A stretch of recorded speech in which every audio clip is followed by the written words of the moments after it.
Welcome to our channel target for judiciary. आज हम start करते हैं common intention and similar intention में डिफरेंसेस क्या होता है, यानी कि सामान्य आशय और समान आशय में क्या क्या अंतर होता है। पहला कि जो सामान्य आशय यानी कि कॉमन इंटेंशन है वो सेक्शन 3 सबसेक्शन 5 to 8 BNS में डिफाइन किया गया है, और यदि हम IPC की बात करें तो वो सेक्शन 34 से लेकर 38 तक में बताया गया है।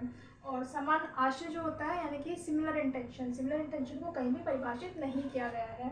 देन सेकेंड इस पॉइंट है कि जो कॉमन इंटेंशन है यानी कि समान आशय है कई व्यक्तियों द्वारा किया गया हो, और समान आशय जो होता है यानी कि सिमिलर इंटेंशन होता है एक से अधिक व्यक्तियों द्वारा किया गया हो। थर्ड पॉइंट है कि जो कॉमन इंटेंशन है यानी कि सामान्य आशय है उसमें सभी जो व्यक्ति हैं उनके द्वारा समान आशय को अग्रसर करने में किया गया कार्य हो, और यहाँ पर सामान्य आशय में ऐसी कोई रिक्वायरमेंट की आवश्यकता नहीं होती है। फोर्थ पॉइंट कहता है पूर्व नियोजन, यानी कि कॉमन इंटेंशन के लिए आवश्यक है कि वो प्री प्लानिंग हो, यानी कि पूर्व नियोजन हो, और मस्तिष्कों का पूर्व मिलन हो, यानी कि मीटिंग ऑफ माइंड हो, यानी कि जो एक्यूज्ड हैं उनके बीच में पहले से कोई प्री प्लानिंग हुई हो और उन्होंने एक दूसरे के साथ जो उनका कि उसका काम किया जाना है उसको उन्होंने एक दूसरे के साथ शेयर किया हो। और सिमिलर इंटेंशन यानी कि समान आशय में ऐसी कोई रिक्वायरमेंट नहीं होती है, यानी कि प्री प्लानिंग की और जो है मीटिंग ऑफ माइंड इन दोनों की आवश्यकता नहीं होती है।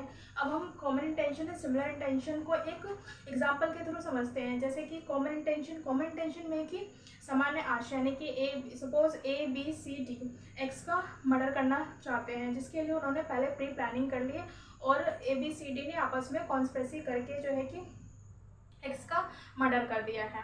अब इसी को हम सिमिलर इंटेंशन के रूप में देखते हैं, यानी कि समान आशय के रूप में देखें तो A जो है कि एक्स का हत्या करना चाहता था और वो उसके लिए एक लाठी लेकर जो है कि एक्स की हत्या करने के लिए जाता है। वहीं पर सेम टाइम में B जो कि एक्स की हत्या करना चाहता है वो भी एक रिवॉल्वर लेकर जो है कि B की हत्या करने के लिए उसके पास आता है। यहाँ पर जो है कि ए ने जो है उसकी लाठी से पिटाई कर उसकी हत्या कर दी, और बी ने जो है एक्स की जो है रिवॉल्वर से गोली मारकर उसकी हत्या कर दी।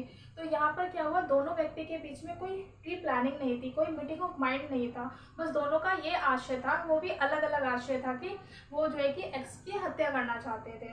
दोनों जो है एक्स की हत्या करना चाहते थे, लेकिन उन्होंने कोई भी प्री प्लानिंग नहीं करी, यानी ए और बी ने आपस में मिलकर जो है एक्स का मर्डर करने के लिए कोई प्री प्लानिंग नहीं की है। इसलिए ये इस तरीके से हम देख सकते हैं कॉमन इंटेंशन सिमिलर इंटेंशन में ये डिफरेंसेस होते हैं। Thank you.